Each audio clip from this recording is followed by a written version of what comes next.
Hi all, H here from Liquid Earth. Thanks for joining me. Today we're going to have a look at the new Lightroom 10 upgrade to Lightroom Classic CC.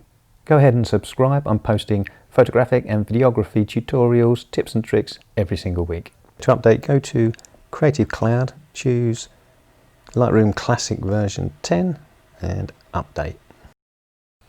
Now you're going to get the option to name your catalogue, which is new. You couldn't do that before in previous versions. My old catalogue will be saved, but the new catalogue isn't backward compatible, so if you want to keep compatibility, you can keep your old catalogue. Okay, I'm just going to call this version 10. And now it's going to upgrade the catalogue. Now, once Lightroom Classic has created your new catalogue, you'll get this welcome screen with a little bit of information. Let's take a look then at the upgrades in Lightroom 10. So I'm in the Develop module, and the first upgrade is color grading, which is the most significant and welcome addition, and that replaces the split toning panel in previous versions. But it adds two major improvements to split toning, as well as a much better interface. Split toning allowed for hue and saturation adjustments for the highlights and the shadows. Now the color grading adds midtones plus luminance. So you can now add hue and saturation to the midtones as well as the highlights and shadows, and also control the luminance. So click on the color grading tool here, and first of all you have some different view options. So you can view all three with these three little circles, so the midtones, shadows and highlights, or if you want more room, choose individually the shadows, midtones and highlights here, and you can also make global adjustments to the entire image by pressing this icon here. Double click, you can reset. Let's start then with the shadows. So we can just click and drag the circle to change the hue. If you go further to the outside, then you add more saturation, and closer to the center you reduce the saturation. So let's add some blues to our shadows here. If you press and hold the shift, then that allows you to change the saturation, but it fixes the hue.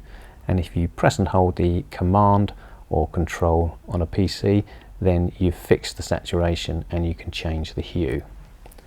If you click and hold this eyeball here, that sees the before and after just for the shadows, the area that we're in. But then you have this luminance control, so now I can add luminance to those blues in the shadows or decrease the luminance here. Let's go and make some changes to our midtones. So let's add some orange to our midtone, and we'll do the same for the highlights.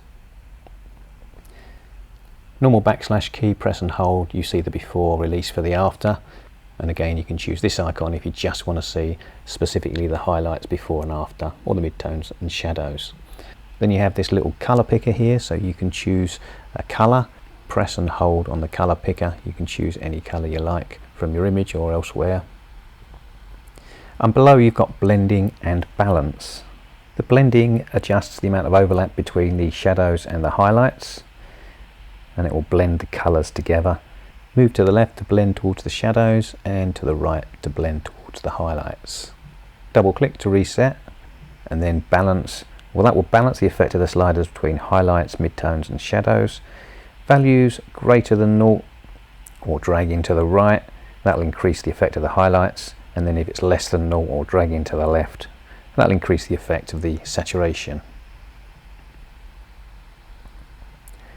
You've also got this little drop down arrow here, and if you want you can use the hue, saturation and luminance sliders to adjust instead of the circle here. So a more traditional way if that's what you prefer.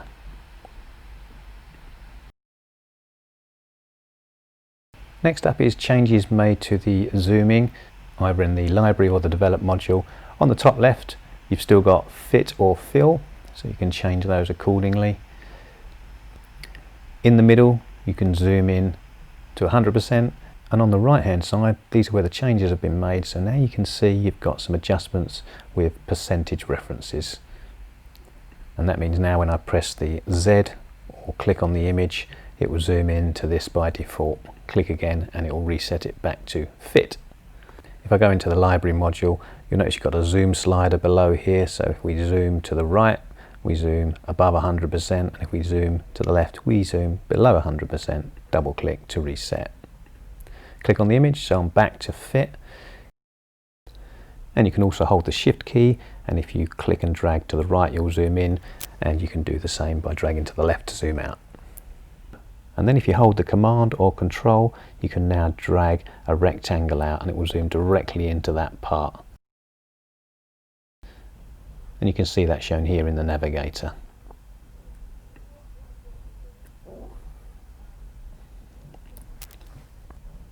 So pretty welcome adjustments to all of the zooming functions that you have now.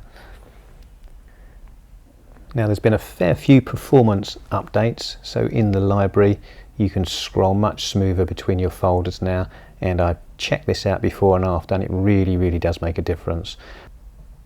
Plus sometimes in the grid view the scrolling wasn't that smooth, and it is a lot smoother now, although I have to say it's still not perfect. And then back in the develop module there's also some performance enhancements made to the adjustment brush, the radial filter and the gradient filter too. So those will work a lot smoother. I haven't had many problems with these, apart from occasionally with the adjustment brush when there's been a lot of adjustments. So we'll see how that performance goes.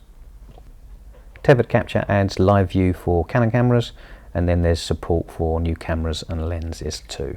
So that's the changes made to Lightroom 10. The best in my opinion is this color grading tool. It really adds some great improvements over the original split toning in Lightroom 9 and before. So give it a go, try it out and see what you think.